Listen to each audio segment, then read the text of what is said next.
예, 돈이 되는 뉴스 시간입니다. 수많은 뉴스 가운데 돈 될 만한 얘기들을 압축해서 종목까지 연결하는 시간이죠. 한국투자증권 이프랜드예요. 김민진 차장님과 함께하는 날입니다. 차장님 어서 오십시오. 네, 안녕하세요. 오늘 같은 날은 좀 쉬어야 되는데 뉴스는 계속 쏟아져 나옵니다. 그렇죠. 네. 그러니까요. 오늘 첫 번째 뉴스 볼게요. 현대차와 KT가 소위 이제 피를 섞는다, 네. 그죠? 지분을 맡겨난다는 얘기인데 자율주행 협력 혹은 또 우호적인 지분을 확보한다는 건 텐데 선생님 내용부터 좀 평가를 해주세요. 어떻게 보시는지. 네, 우선 관련 내용에 대해서 말씀을 드리면 냉정하게 얘기해서 주가에 그렇게 단기적으로 영향을 줄 만한 뉴스는 아니었다고 생각을 합니다. 예. 7,500억 정도의 지분 교환 뉴스가 있었지만은 네. 사실 당장에 이걸 가지고 현대차와 KT의 전반적인 회사에 대한 이익적인 측면으로서의 변화를 만들어낼 만한 내용은 아니다라는 거죠. 네. 하지만은 저희가 주목해야 될 부분은 자동차와 통신사와의 결합이 우리나라에서 첫 번째 나타났다라는 점.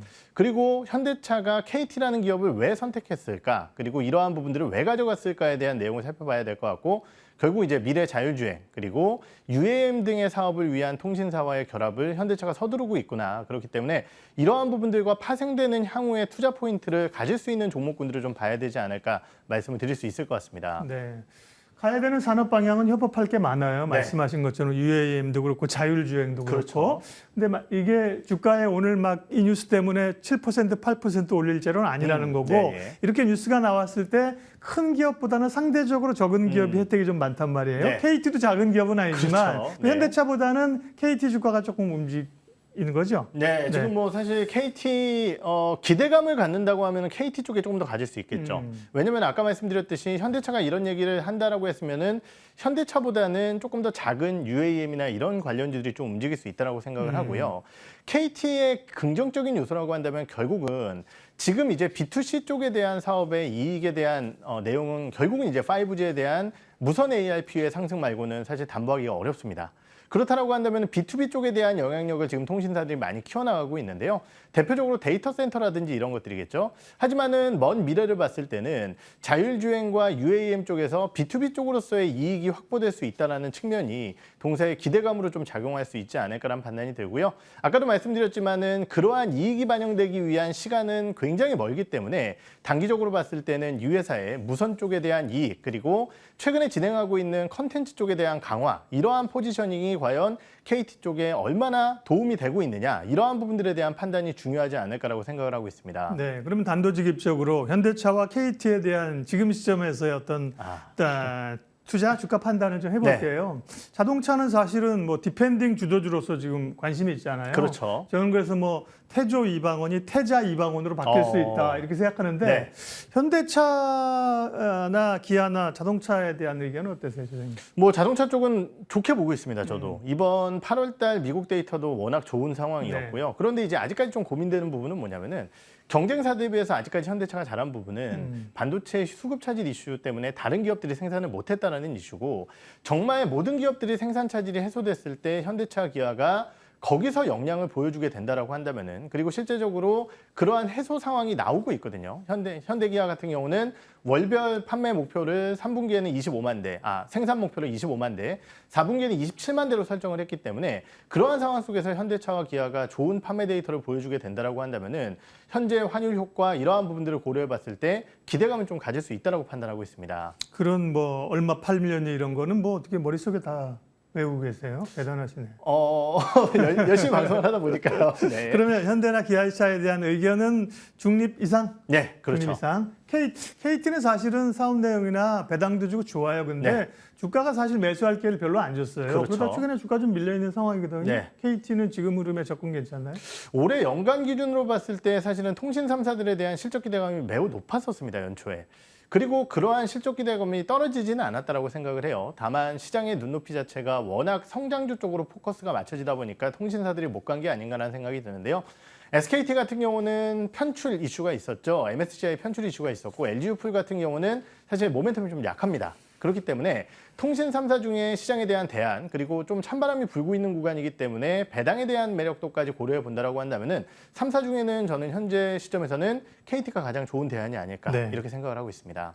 또 우영우도 있잖아. 그렇죠. 컨텐츠 있죠. 컨텐츠도 있고요. 네, 현대차와 KT가 이제 지분 교환을 통해서 향후에 또 사업들을 협력한다는 얘기, 주가까지 얘기했고요. 두 번째 기사 또 챙겨보겠습니다. 다음 주목할 기사는요. LG에너지솔루션입니다. 외국인 순매수에 50만 원 눈앞. 지금 주가 얼마인가요? 주가 50만 원 거의 육박하는 흐름이고 지난번에 기업 공개하면서 나왔던 오버행 그죠? 네. 물량 나온다 그러면서 다들 그냥 그때 주식 뺏긴 분도 많을 거예요. 그랬었죠. 그죠? 예, 맞습니다. 그때부터 해서 주가가 올라가기 시작하고 외국인들이 계속 사는데 외국인들이 뭘 보고 그렇게 사는 걸까요, 주식은? 우선 크게는 이제 두 가지 정도일 것 같아요. 첫 번째는 이 회사의 부진 요인들이 해소가 됐다라는 부분일 것 같은데요. 네. 첫 번째 여러 가지 부진 요인 중에 하나는 결국 실적이었습니다. 지금 2분기에 사실은 LG에너지솔루션의 영업이익이 1,950억 정도 나왔던 걸로 제가 기억을 하고 있는데요. 시장의 3분기 컨센서스가 3,500억 정도 예상을 하고 있습니다. 거의 이제 2배 가까운 수치다 보니까 LG에너지솔루션이 드디어 실적을 만들어내는구나라는 이슈가 있을 것 같고요. 두 번째로는 아까 얘기했지만은 결국은 이제 보호회수 관련된 이슈가 컸겠죠. 이러한 부분들이 해소되면서 수급적인 부분으로서의 이슈가 발생이 되고 있고요. 거기에 대해서 최근 시장의 흐름 내에서 가장 좋은 주가 흐름을 보였었던 대표적인 부분이 IRA 관련된 수혜라는 이름의 섹터들입니다. 그러다 보니까 결국은 이제 미국 쪽에 OE 업체들이 공장을 투자한다고 했을 때 어떤 기업과 손을 잡을 것이냐, 그리고 어떤 기업들이 가장 먼저 움직이고 있느냐, 빠르게 움직이고 있느냐 봤을 때 LG 에너지솔루션이었다라는 거죠. 이러한 부분들이 주가의 상승 요소로 작용을 하고 있는 것 같습니다. 항상 그때 이제 보호회수 나올 때도 일부 조금 오히려 기회가 될 수 있다는 의견도 있었는데 그거는 소수 의견이었고요. 네, 예. 대부분은 대부분은 좀 눌릴 거라고 얘기하는데 역시 주식시장에서는 소수 의견이 맞는 경우가 꽤 많습니다. 네. 그러면 LG에너지솔루션이 2차 전지 가운데 잘 가는 건 알고 있는데요. 네. IRA 법안도 그렇고 지금 2차 전지 관심 있는 분들은 LG 엔솔이나 네. 혹은 삼성 SDI나 셋업체 아니면 소재 가운데도 주 요즘 리튬 이런 쪽 그죠? 예, 수산화 예. 리튬 이런 쪽이 잘 맞습니다. 가잖아요. 네. 2차 전지 가운데 지금 시점에서 투자할 만한 기업 좀 선호 종목 좀 알려주세요. 예, 사실 이제 워낙 대형주들은 잘 알고 계실 거고요. 실적 추정이라든지 이런 것들 누구보다 잘 알고 계실 겁니다. 그래서 이제 제가 지난 시간에 한번 나와서 후발주자로서 올라가고 국내 소재 대체라든지 소재 대체가 아니더라도 조금 더 국내 쪽에 좀 포커스가 맞춰져 있는 기업들의 후발주자로서의 주가 움직임이 많이 나타나고 있다고 말씀을 드렸었고 그때 이제 언급드렸었던 세 개의 기업이 대주전자재료 그리고 대보마그네틱, 나노신소재 이 세 개의 기업이었습니다. 네. 해당 기업들 주가 모두 다 상당히 좋은 모습을 보였었고요.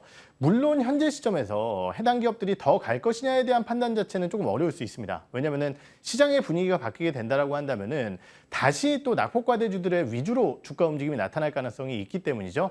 하지만은 해당 기업들 같은 경우는 안정적인 실적 모멘텀과 후발주자로서의 메리트 이러한 부분들에 따른 시장의 주도 수급을 받아가고 있기 때문에 관심 있게 지켜보시는 것이 좋으실 것 같습니다. 선택의 문제인데요. 그렇죠. 2차 전지 가운데도 어떤 기업을 선호하느냐인데 LG에너지솔루션이나 삼성 SDI나 LG화학이나 이런 거 좋아하시는 분들은 편안하게 가시면 되고요. 네. 소재단에서는 이전에 양극재로 갔다가 장비주가 한번 떴다가 그렇죠. 예. 요즘은 이제 수산화 리튬 쪽이 얘기죠. 예. 그쪽이 여전히 살아있는 것 같아요. 그죠? 네, 맞습니다. 변동성은 있지만 그렇죠. 그쪽도 관심 가져주시고요. 2차 전지 얘기했고요. 세 번째 기사 다음 확인하겠습니다. 다음은요. LG이노텍 애플의 아이폰 14 출시됐죠. 간밤에 수혜를 받을 수 있을 것인가 하는 것인데 근데 평가들은 괜찮은 것 같습니다. 네. 시장의 LG이노텍에 대한 평가들은. 그렇죠. 네.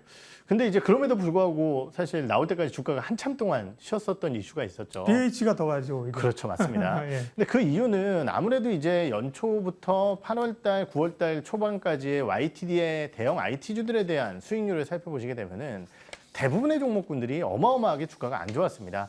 하지만 이제 LG이노텍 같은 경우는 호실적과 애플에 대한 기대감을 바탕으로 주가가 워낙 강세 흐름을 보였다 보니까 신제품이 나오기 전까지는 그것을 확인하고 가자라는 시장의 심리가 있었던 것 같고요. 그러다 보니까 오히려 소문이 뉴스에 대해서 주가가 빠지는 종목군들이 많았지만은 이전에 수혜를 못 받다 보니까 LG이노텍 같은 경우는 오늘 일정 부분 시장에서 반등 흐름을 보여주고 있는데요. 그럼에도 불구하고 불안 요소는 여전히 있죠. 워낙 높은 가격. 지금 최고 하이엔드 모델 같은 경우는 거의 이제 240만 원. 아, 가격이 높다. 저는 LG노텍 주가 얘기하시는 게 아니라 아, 예. 아이폰의 맞습니다. 신제품의 가격이 높다. 네. 예. 그리고 이제 원달러 환율이 워낙 높다 보니까 네. 지금 애플워치 같은 경우도 110만 원 정도 제가 아까 가격을 봤던 것 같아요. 워치가요? 네. 오, 네. 그러니까 이런 것들을 봤을 때 그러면은 과연 대기 수요는 분명히 있었겠지만은 이거를 초반에 많이 살 수 있을까라는 우려감들. 이것은 비단 우리나라뿐만이 아니라요.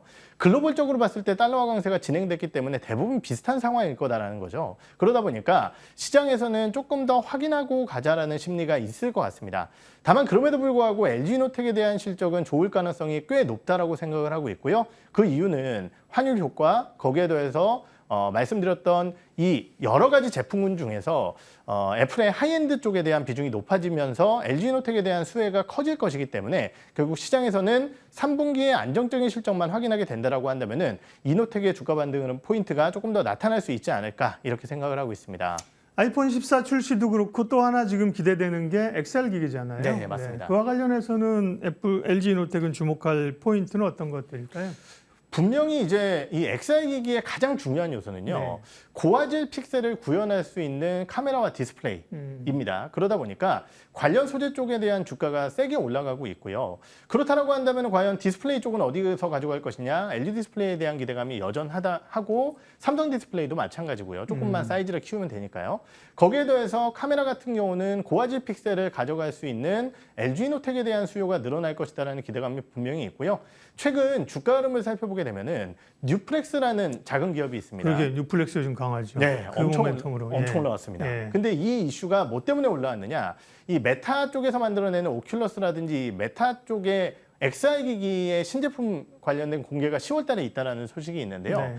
이 부분 쪽에 카메라용 FPCB를 공급을 합니다. 그러다 보니까 시장 내에서 전반적으로 스마트폰에 대한 둔화 우려 이런 것들이 있지만은 그 속에서도 성장과 모멘텀을 바탕으로 차별화된 실적을 만들어내고 있는 IT 기업들에 대한 주가 흐름은 양호하다라는 측면에서 네. LG노텍도 그 이슈를 분명히 받아갈 수 있다라고 생각을 하고 있습니다. 뉴플렉스 주가 한번 보여주세요. 지금 말씀하신 XR 기기 이런 거에서 잘 가는 기업이고요. 네. 주가 한번 뉴플렉스 보여주시고요. 오늘은 주가가 좀 빠져서 제가 최근에 흐름 그렇죠. 강하잖아요. 맞습니다. 오늘은 우리가 뭐 뉴플렉스나 XR 기기를 집중적으로 얘기할 건 아니고요. 네. 주가만 한번 보여주십사 하는 거고, 우리는 결국 이제 오늘 뉴스에서는 LG노텍에 대한 판단을 그러면 지금이 좀 레벨 자체가 조금 서서히 좀 보유를 해도 되는 국면이냐. 예. 네. 뉴플렉스는 오늘은 좀 조정을 받는군요. 근데 최근에 뭐 오름세 보면 굉장히 강했거든요. 네.